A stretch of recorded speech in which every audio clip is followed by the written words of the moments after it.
C'est un cheval qui réussit bien, il faut le savoir, sur ce parcours, et puis qui réussit bien aussi déféré. Donc tout ça, ça va dans le bon sens, des stats qui parlent pour lui, hein, Anthony. Oui, et la course a été préparée par Jean-Michel Bazir. Le cheval peut rivaliser avec ces chevaux-là, hein. C'est une course qui vraiment est dans ses cordes. Il n'a pas de marge face à Moving On, face à Treble, mais il peut combattre avec eux, et comme il est en pleine forme, c'est une priorité aujourd'hui.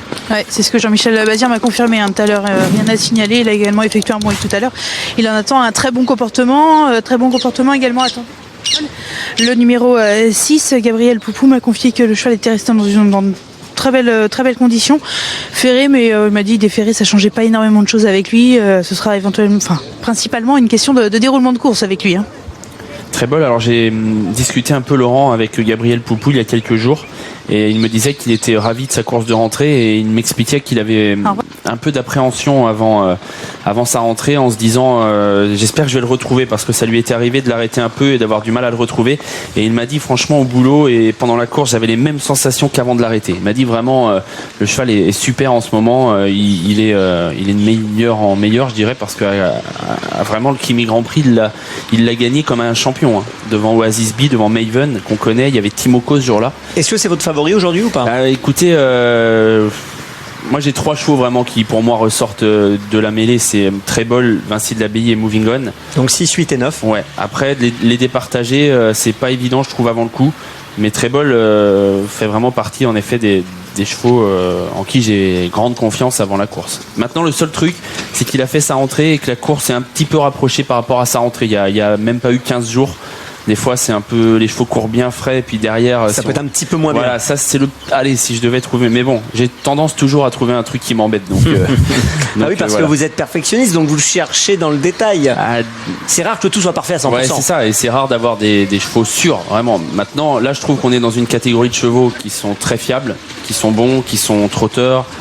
Donc voilà, je dirais quand même que Treble devrait être dans le coup, au même titre que Vinci de l'Abbaye et Moving On. La cote de Treble est intéressante, quand même, 6,10 €. Il y avait 4 à l'ouverture, 4,20, il a remonté à 6, 6,10. C'est vrai que c'est intéressant pour ceux qui veulent faire un jeu simple. Maintenant, il va falloir battre les petits copains, et notamment Vinci de l'Abbaye et Moving On. Qui sont de très bons chevaux. On l'a vu sur leur réussite, on a vu leur réussite là quand ils sont déférés, elle est excellente. Ils aiment le parcours, tout ça va dans le bon sens. Moving On a gagné un groupe 1, le prix de l'Atlantique. Vinci de l'Abbaye est placé du René Balière, donc on est à un niveau très élevé dans cette course, et il va falloir les battre. Moving On qui a été faire sa rentrée à Caen dans le Grand Prix de la Ville sur une longue distance. Elle a très bien fini son parcours ce jour-là, sur la main de Diane Laurin qui lui a pas demandé l'impossible. Donc je dirais que sa rentrée était bonne et que la course est très belle pour elle aujourd'hui. Et tiens, elle vient de passer favorite, Moving On. Et voilà, on a 3 chevaux très en vue, et les autres qui sont en embuscade, pas hors course. On a entendu l'entraîneur de Principaux, Joe de Shadow d'Odyssée, ils y croient. C'est pas facile de battre les favoris, mais ouais, ils vont pas être à 100 mètres non plus, quoi. Ça se tient quand même d'assez près. Il suffit qu'il y ait une petite défaillance et hop, ils peuvent se glisser à l'arrivée, ces concurrents-là. Donc ça va être intéressant de les voir évoluer. Super course en tout cas, avec des chevaux qu'on aime bien, parce que voilà, ils sont. On les connaît par cœur. Ils sont bons, ce sont des bons chevaux. On est vraiment des chevaux qui ont de la valeur, et c'est toujours intéressant.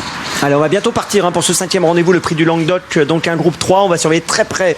Là, on a Treble à l'image, le numéro 6. On va surveiller très près Moving On, qui est donc favorite à quelques instants du départ. Moving On qui aime bien courir caché. Ça va être aussi une question de driver, de tactique de course, parce que Moving On aime bien attendre. Vinci de l'Abbaye peut tout faire, mais il est souvent préservé par Jean-Michel Bazir. Treble aime bien attendre.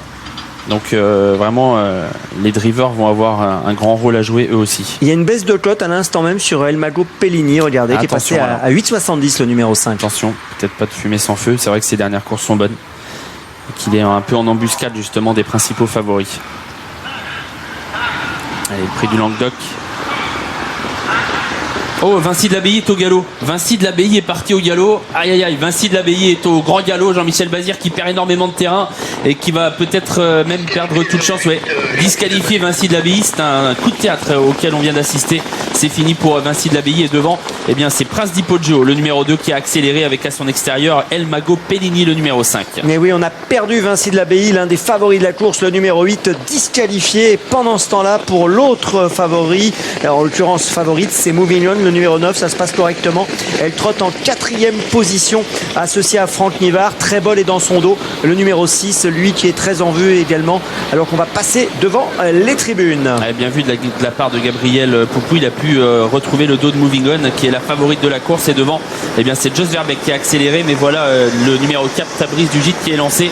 Tabriz du Gite, El Mago Pellini qui anime donc désormais cette épreuve alors qu'on se dirige vers la descente. Prince Di Poggio, un peu brillant, se retrouve en 3e position, et la course qui a été un petit peu lancée là dans la descente, même si Tabriz du Gite finalement a été repris par David Thomas. Il va essayer de se recaler dans le dos de Prince Di Poggio, le 2. Et c'est Jos Verbeek donc qui dirige les opérations avec El Mago Pellini, le numéro 5.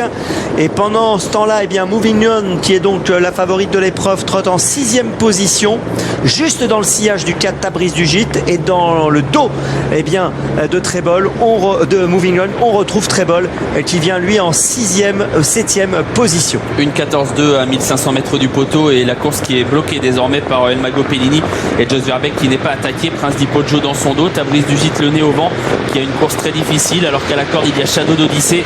Le Moving On suit toujours Tabriz du Gite avec des ressources, et dans le dos de Moving On il y a toujours Trébol qui patiente donc au sein du peloton, suivi par Very Nice Marceau avec à l'arrière Reine Hélène, le numéro 7. Jos Verbeek vient de se retourner pour voir où en étaient ses adversaires, et il mène toujours la course avec le numéro 5 El Mago Pellini. On va 2 par 2. Pour l'instant, Moving On est toujours en position d'attente, et puis Trébol est toujours dans son sillage en 2e épaisseur. Moins d'1 kilomètre à parcourir, et le numéro 5 El Mago Pellini qui anime toujours cette épreuve. Une 14-5, on peut aller beaucoup plus vite avec ses chevaux, et Jos Verbeek pour l'instant gère bien son affaire tête et corde. Dans son dos, le numéro 2 Prince Di Poggio, Tabriz du Gite toujours le nez au vent, qui offre toujours un dos à Moving On, qui a beaucoup de ressources et qui semble prête à bondir, tout comme Trébol qui patiente toujours. Statu quo avec Jos Verbeek toujours en tête, et il contrôle assez bien la situation de Jos avec El Mago Pellini pour l'instant. Franck Nivard se décale avec Moving On, il va commencer à venir, il progresse à l'extérieur. Et Trébol qui va essayer de suivre Moving On, Dominique Lochnau qui a essayé de fermer un peu la porte, et Trébol qui d'ailleurs est pas très chaud. Trébol il est mis pratiquement hors course là à cet instant. Ça a été très chaud, et Trébol qui a perdu beaucoup de temps devant. C'est El Mago Pellini, le 5 qui a l'avantage. Moving On qui est 2e avec désormais en 3e position Last Quick Fix. Prince Di Poggio est 4e à la corde devant Shadow d'Odyssée. La dernière ligne droite avec Moving On qui tente de remonter. El Mago Pellini qui repart avec Jos Verbeek qui a pour l'instant très bien géré sa course. El Mago Pellini qui résiste à Moving On, qui refait centimètre après centimètre. El Mago Pellini, Moving On, au courage Moving On, incroyable de courage aujourd'hui, qui va prendre l'avantage sur le poteau.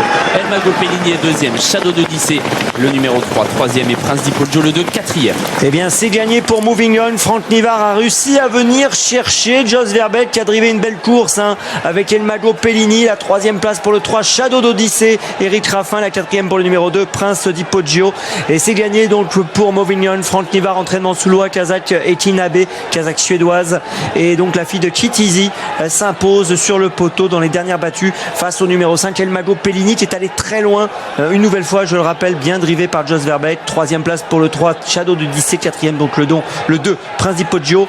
Trébol pas très chanceux dans le tournant, même malheureux, on peut le dire.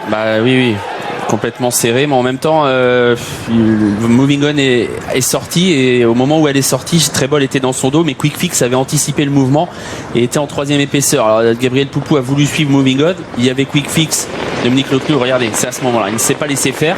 On va regarder il aurait ça. voulu suivre Moving On, Gabriel Poupou, mais Dominique Lochnau n'a pas envie d'être à 4. Et là, on va jouer les gros bras, et regardez la roue de Quick Fix qui va venir à l'intérieur de celle de Trébol, et Trébol est pris en sandwich, il est écrasé, voilà, tout simplement.